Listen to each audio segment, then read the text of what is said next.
Assalamualaikum, selamat datang di channel Camai Studio. Bagaimana kabarnya teman-teman? Semoga semua dalam keadaan baik-baik saja. Terima kasih kepada teman-teman yang selalu setia mendengarkan cerita horor atau cerita mistis, cerita pendek di channel Camai Studio. Mimin doakan semoga dirinya selalu dijaga kesehatannya, dilancarkan rezekinya, dan dimudahkan segala urusannya. Untuk cerita kali ini, Mimin dapatkan lain tak lain dari kumpulan kisah-kisah horor yang berjudul Gubuk Berhantu. Mari kita mulai ceritanya. Meski dalam kegelapan, ia bisa melihat raut wajah mereka yang menampakkan kesedihan dan ketakutan mendalam. Mungkin itu ekspresi mereka pada detik-detik terakhir menghadapi maut akibat kekejaman orang yang mereka cintai. Hendra, seorang mahasiswa perguruan tinggi di Surabaya, yang juga anggota pecinta alam di perguruan tinggi itu, tengah berkemas-kemas menyiapkan barang-barang yang dibutuhkan ke dalam ransel tuanya. Hari ini, ia bersama 4 orang rekan sesama anggota pecinta alam berencana hendak mendaki Gunung Welirang. Sebenarnya bukan baru kali ini mereka mendaki gunung itu, tapi hari ini mereka akan mencoba rute baru yang belum pernah mereka tempuh sebelumnya. Setelah berpamitan kepada ibunya, Hendra memacu motornya menuju kampus di timur Surabaya. Di sana telah menanti 4 sahabatnya, Dedi, Sigit, Khairul, dan Erni. Erni adalah ketua rombongan dan satu-satunya wanita yang turut dalam pendakian itu. Dengan memperhitungkan waktu yang akan mereka jalani dan resikonya, mereka sengaja membawa perbekalan lebih dari biasanya. Dipimpin oleh Khairul, mereka bersama-sama berdoa terlebih dahulu, kegiatan wajib yang harus dilakukan sebelum berangkat ke lokasi tujuan. Setelah segala sesuatunya siap, mereka pun meninggalkan kampus dengan mengendarai 3 sepeda motor. Sepeda motor itu kemudian dititipkan di terminal, dan mereka menumpang kendaraan umum menuju ke arah Malang dan berganti kendaraan umum lainnya yang mendekati dusun sebagai lokasi awal menuju rute pendakian. Singkat cerita, mereka pun mulai perjalanan dengan jalan kaki saat matahari tepat berada di atas ubun-ubun. Beberapa rumah penduduk dan hamparan pematang sawah telah mereka lalui. Pepohonan dan semak belukar mulai menghiasi kiri kanan jalan setapak. Sesekali mereka berpapasan dan menyapa penduduk desa yang memikul beberapa ikat kayu di pundaknya. Makin ke atas, jalan setapak itu makin terjal. Udaranya pun makin terasa sejuk. Hal ini membuat Hendra dan kawan-kawannya makin bersemangat. Kicauan burung dan gesekan dedaunan yang dihembus angin menjadi kidung penggiring langkah mereka. Namun, cuaca yang semula cerah mendadak berubah mendung, disusul kemudian dengan jatuhnya rintik-rintik air yang mula-mula jarang menjadi makin deras. Hendra dan kawan-kawannya bergegas menuju ke bawah pohon yang cukup rindang. Serentak mereka menurunkan ransel di punggung masing-masing dan mengeluarkan jas hujannya untuk kemudian dikenakan. Setelah itu, mereka melanjutkan perjalanan menembus guyuran hujan dan sesekali dentuman guruh di langit yang gelap. Jalan setapak menjadi agak licin yang membuat mereka kadang terpeleset. Erni mengisyaratkan kepada anggotanya untuk lebih berhati-hati dalam melangkah. Ia menghentikan langkahnya saat Hendra memanggilnya dengan agak berteriak, kita istirahat sebentar ya, perutku agak mules nih," kata Hendra. Oke, kita cari tempat yang agak lapang untuk istirahat, perutku juga sudah lapar," kata Erni.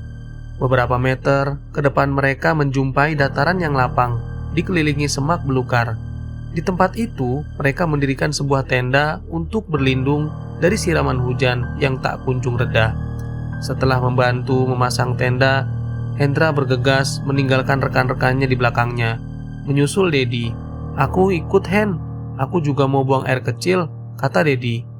Berdua, mereka mencari tempat yang sesuai dengan yang mereka inginkan. "Hen, kamu agak jauh sana, biar baunya nggak menyebar kemana-mana," kata Dedi. Dengan nada bercanda, Hendra tak menjawab. Ia pun tak ingin privasi buang hajatnya terganggu orang lain. Setengah berlari, ia masuk ke hutan yang lebih dalam. Belum jauh ia melangkah, matanya melihat atap sebuah bangunan di balik rimbunan pohon. Sejenak ia merasa heran. Di hutan begini ada juga rumah, pikirnya.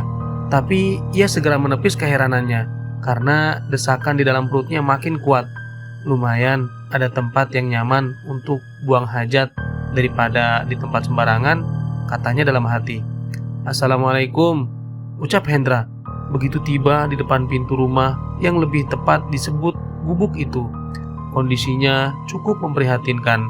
Di beberapa bagian dinding dan atapnya terlihat bekas-bekas hangus. Karena tak ada yang menyahut, Hendra berjalan ke samping dan menemukan semacam bilik mandi beratapkan daun rumbia yang bersebelahan dengan gubuk itu. Tanpa pikir panjang, Hendra bergegas masuk.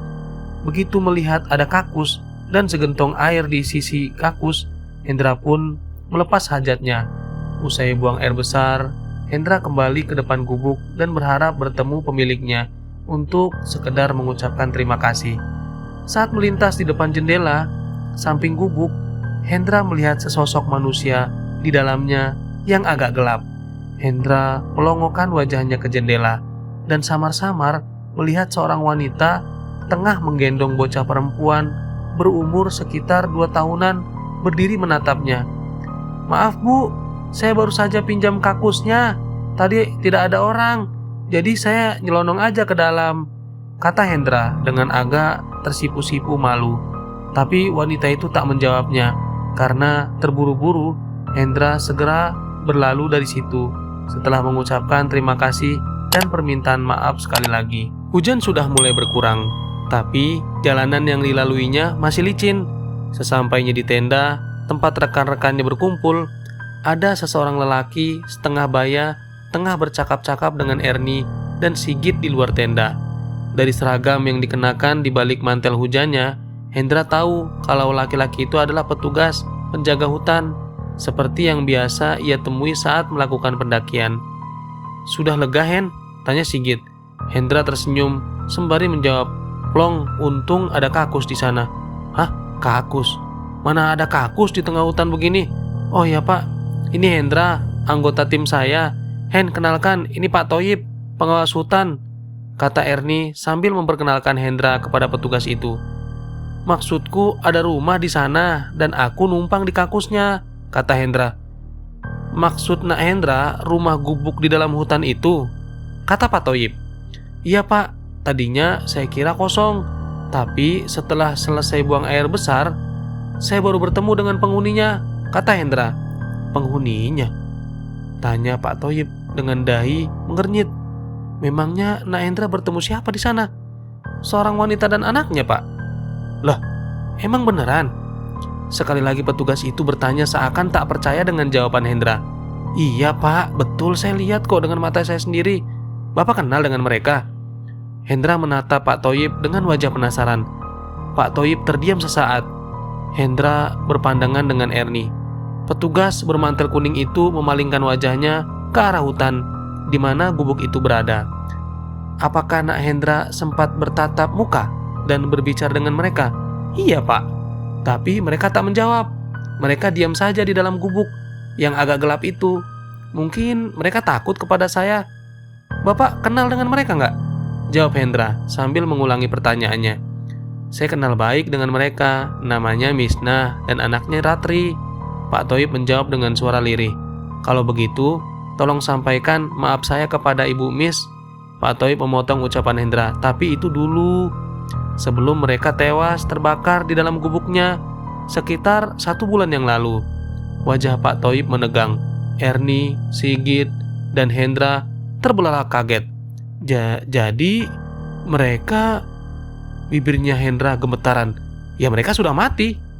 Saat kami periksa, pintu gubuk mereka dalam keadaan terkunci. Dan Yatno, suami Misna, hingga kini tak pernah menampakkan batang hidungnya.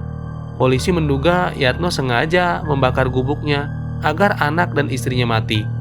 Kejam sekali. Yatno pastilah orang gila. Mana ada orang waras yang tega membunuh keluarganya sendiri, kata Ernie dengan nada emosi.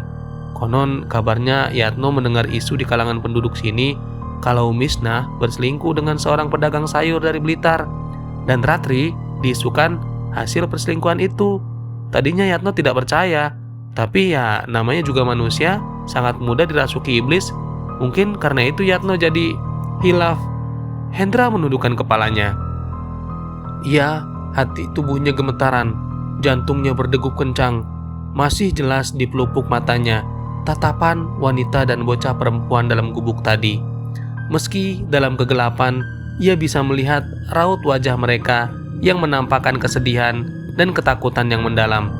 Mungkin itu ekspresi mereka pada detik-detik terakhir menghadapi maut akibat kekejaman orang yang mereka cintai.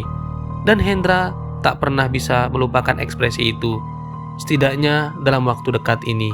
Inilah yang dialami oleh Hendra dan teman-temannya selama pergi ke hutan.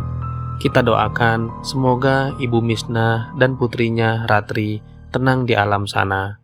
Terima kasih kepada teman-teman yang sudah mendengarkan cerita ini. Semoga bisa mengambil pelajaran dari cerita ini. Yang baru bergabung, jangan lupa like, subscribe, dan share. Sekian dari saya. Wassalamualaikum warahmatullahi wabarakatuh.